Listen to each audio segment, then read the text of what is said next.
आज सुना और रूपा दर ह्रास पाई।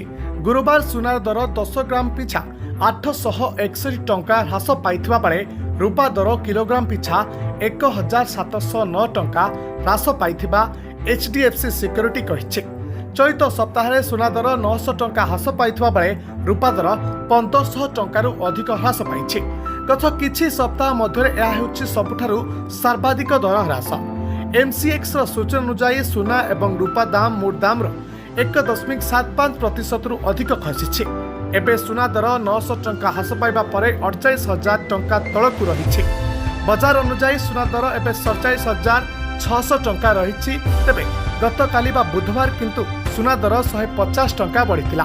चलित सप्ताह सुना दर 10 ग्राम पिछा 48,523 टंका रही बेले मंगलवार टिके कमी 48,424 टंका होता। बुधवार टिके बढ़ी 48,506 एवं गुरुवार अर्थात आज यार मूल्य 47,600 टंका होइछि। गत वर्ष कोरोना संकट बेले लोक मैंने सुनार अधिक विनियोग करते। अगस्ट 2020 MCX अनुसार सुना दर 10 ग्राम पिछा 56,191 टंका होता, जहाँकि सर्वोच्च दर था।